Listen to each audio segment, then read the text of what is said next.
Hello,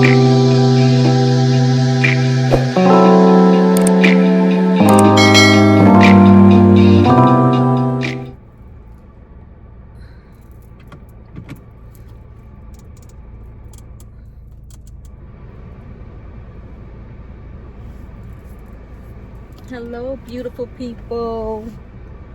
How are y'all doing today? Well, today is my final day of being on vacation or welcome my son back home, or whatever you want to call it.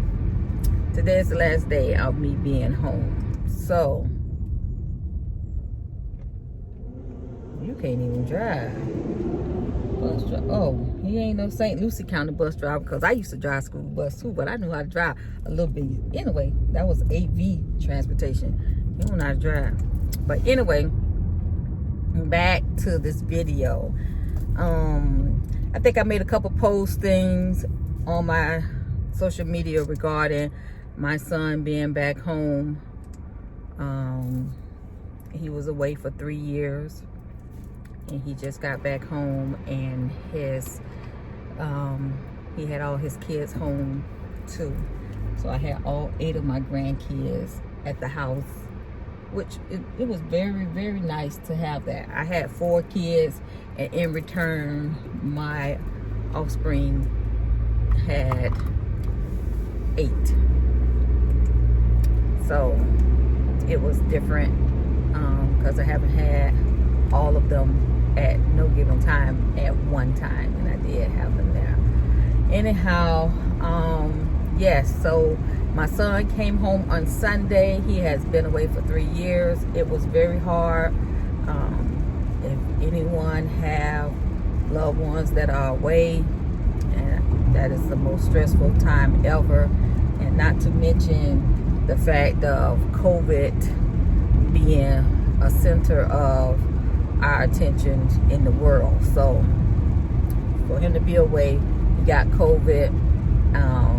I was very, very stressed out this last year, but I held it together. I did hold it together. I did do some things to try to get me to cope, especially the last 6 months, which were a lot of spiritual meditation,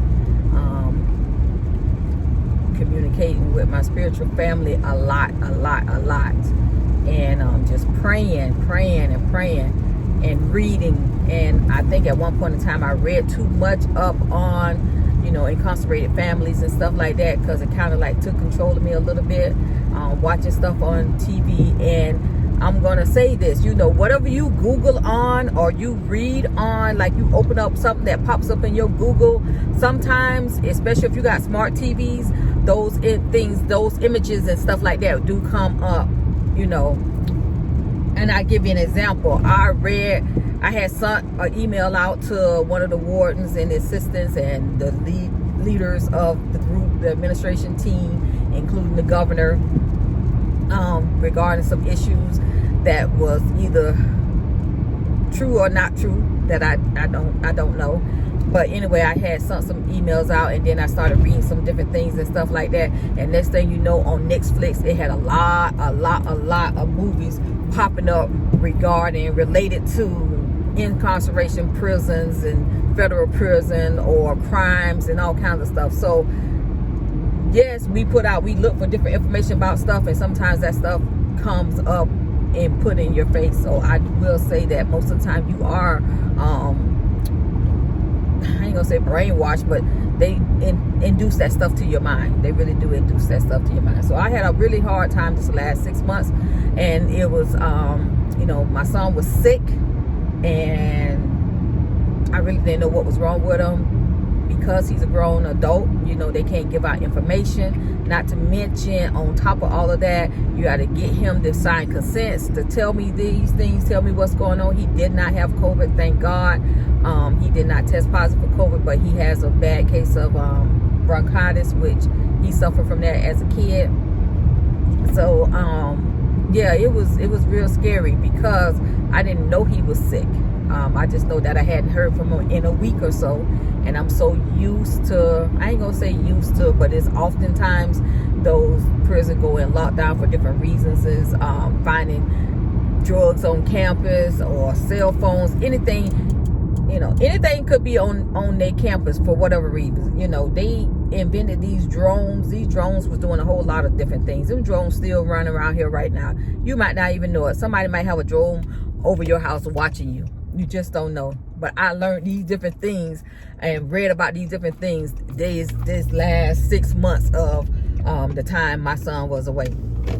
So yeah, it is crazy. It is really crazy. But however, I hadn't talked to him for a week or so because they had upgraded the system where you can able to text your peeps like through JPay or whatever. I call it text, but they call it email, message, or whatever the case may be. But you was able to get in communication with them. And sometimes we have the cell phones. Cell phones can't always collect calls, only certain ones. But now they have created a way that now cell phones can collect calls. At one point in time, you had to have a landline in order for you to get collect calls. Now you can do it on cell phones or something like that. But anyway, communication was kind of hard. It wasn't as easy as before. No, it's easy now. It's not like it was before. You had to write. It's always writing. Delay in mail, and you're gonna take you about 5 days to get there to give it to you. Take you 3 days to get there. So it's almost 8 days, and it's something new to talk about. You know what I mean? People being incarcerated. Nobody really ever think about the loss. You get to think about the loss of the time, but you never really think about loss of family. So while my son was away, we did lose my uncle that I grew up with. And most times people will say that we and him were brothers and sisters. I've been called everything, like his big sister, big little sister, everything, because we grew up together. My mom was young when she had me, and my grandmother still had him. He was young. He was a teenager too. So a lot of times people think that my grandmother is my mother, which we all lived in the same house. My mom was just young when she had me. However, the purpose of this video is to let people know that yes, people do stuff and get into crap and do stuff they shouldn't do, and they get sentenced for it, get time away, but it's never that one person that's doing that time. Their family is doing that time as well, and it's a hard pill to swallow, especially being a mom. So I can only imagine a lot of moms when their son went off, had to be served time and stuff that happened even back in slavery time. I really understand how they was feeling, because you are helpless. It's nothing you can do. And then for me, I'm thinking, if it's any way that you can work and pay, get somebody to help you to get him out, my hands were tied. Nothing. My money couldn't move him. He couldn't move himself. It's nothing I can do. It was nothing. But just, pray and ask God to help us through this time. It was a trial that he had to go through. Not just through, but finish the task all the way. But this one warden, I had emailed him, and he gave me his personal office number where I can call him. And I called him one morning, or he called me, one of the two. I want to talk to him one time, and we talked, and he listened. He really listened. And I know a lot of people gonna be like, I can't believe she's saying that, but I have to say this: that man really gave me some compassion and caring words to like put me at ease.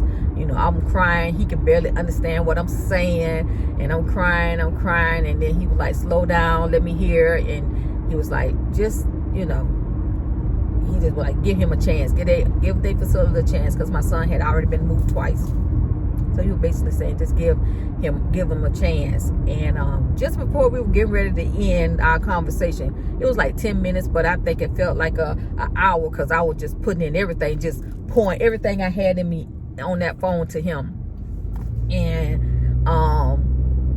he said, just before I get ready, I said, okay, thank you. And he said, hey. And I'm like, yes. And he was like, don't worry so much. Just give our facility a chance, because my son had only been at that prison maybe 3 days.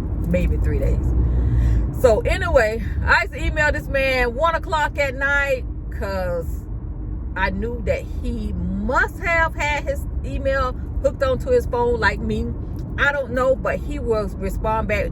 It was 1 o'clock a.m. in the morning. He responded back like at 1:15 and said, I'm in receipt of this message. So he would just let me know I got the email. I will follow up on with it tomorrow.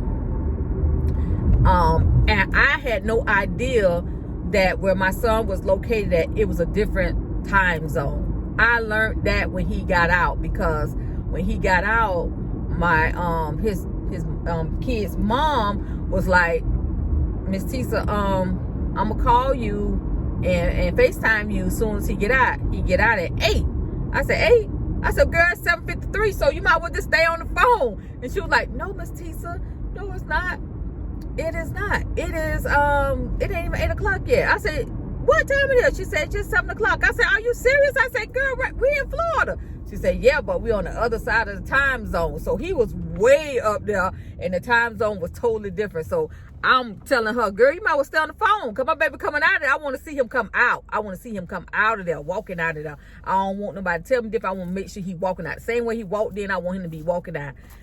So she was like, no, Miss T, you got another hour. So then I get up, I start walking around and a lot of people noticed, picked up my traits. Like when I'm really, really thinking hard, when I walk around, I put my hands behind my back.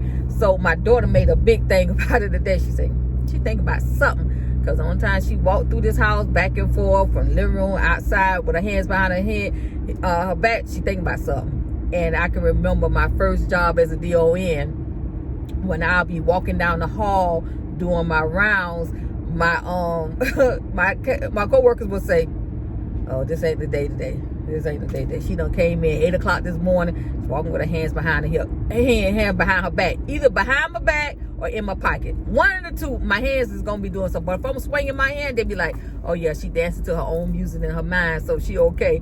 But anyway, I just said to say that, I just thank God. I really do. I thank God, because I know it is so many people that either one, they don't even have a date of release.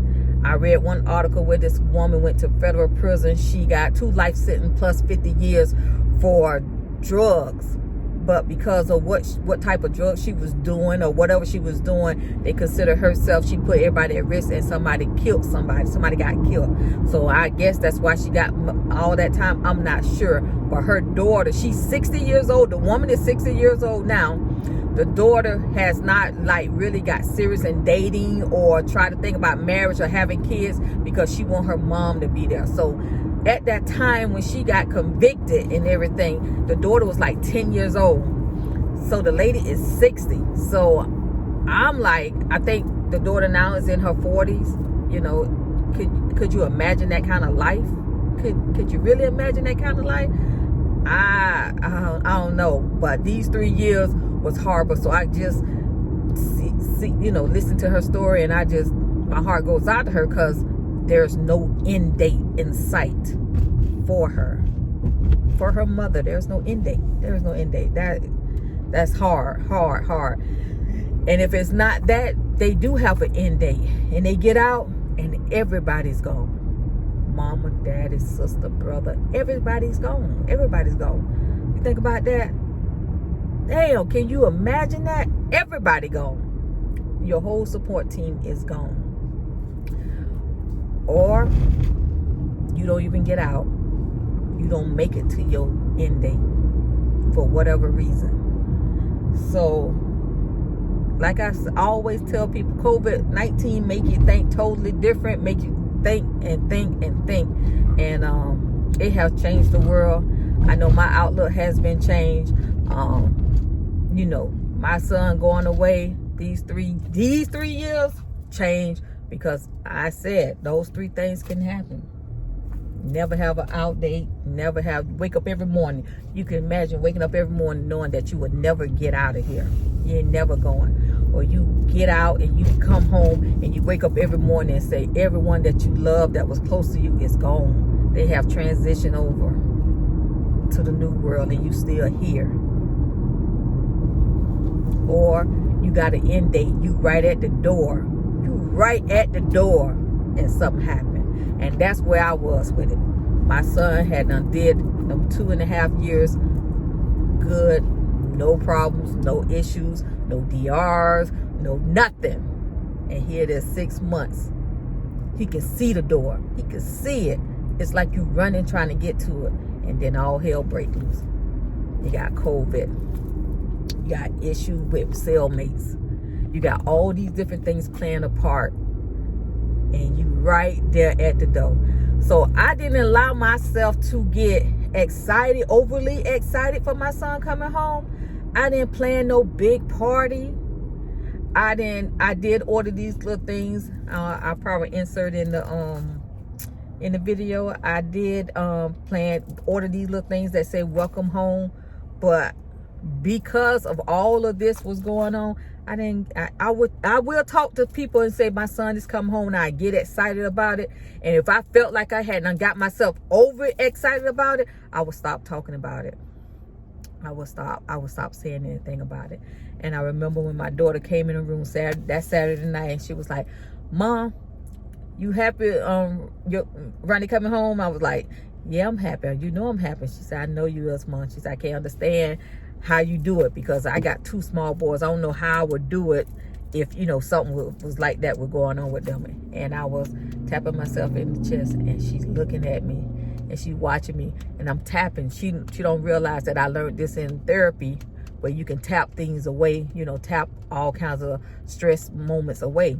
So I'm tapping him, and I'm laying back and got my eyes closed. And she said, "Mom, you okay?" I said, "Yeah, I'm okay. I'm all right." And she was like, "You going to sleep?" I said, "No, I probably won't go to sleep just right now." I couldn't do anything that I need to do. Like, I need to do some videos. I got tons of videos in my phones. I need to learn how to edit stuff because, trying to get people to do certain things, people can't always do it the way you want it or when you want it. So I needed to try to do some stuff, but I didn't do anything. So I just laid there. I couldn't do anything. I couldn't focus. My mind was going on round and round. I got that mind where it don't know how to cut off. I couldn't turn the switch off. I was trying to turn it off. I couldn't, so I just laid in the bed and just tapped. And I finally drifted off to sleep. But this was an emotional roller coaster for me. It was. So, but he's home. He's safe. He done spent a little time with me. He spent time with my grandmother, his grandmother on his father's side. Seeing people that he need to spend time with his kids. And now it's getting time for him to, really get up and get to going. So he's going to move up north because we have come to conclude that Florida is not serving the purpose for him. And you can get in trouble anywhere. People say that all the time. "Oh, don't worry about it. You always talking about you can't live here. You can't live here. I got to live here. I got to live." Yes, it is. Yes, that's true. You can get in trouble anywhere. You can, whatever. Your mind got to be right for you. But when you find yourself repeating the same thing, I think it's a quote out there saying that if you keep doing the same thing and getting the same results and keep doing it, something wrong with you. You're kind of crazy. Okay, so we already done rode this road now a few times. So I think it's time for him to change, do a change in the atmosphere. Maybe he need to, something different got to happen. So until we know, we're going to go ahead and support him on his transitioning, going up north and starting the life up north and leaving the, south, and see how that works out. And who knows, he might do very, very well and come back. But I'm okay with that. I'm okay with that. At one point in time in my life, I did not want my kids to live too far from me. Now they can go. I'm okay. But until next time, you beautiful people out there, thank you for watching my videos. I appreciate it. I appreciate all the emails and inboxes and people DM me on Instagram and stuff. And I was thinking about changing my name on the YouTube channel because I talk about a little bit of everything besides nursing and assisted living facilities and adult family group homes and stuff like that. So I'm thinking about changing my name to something else because I talk about a broader things. I don't have one particular thing that I just only concentrate on. So I'm thinking about it. I don't know. But right now, this is your girl, Nurse Tisa. Like, subscribe, and share my video. Yeah, comment on it. Let's talk about it. Because there's some things that we don't really like to talk about. And yeah, I know. And everybody like don't want to talk about it. But sometimes you have to talk about it to get over it, you know. But until next time, peace.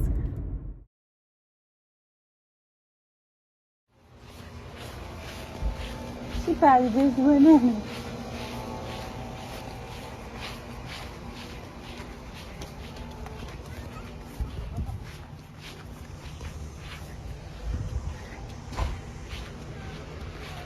What, Mom? Hey, Big Granny. What's up? How you doing? Hey, baby. Hold on. Let me get...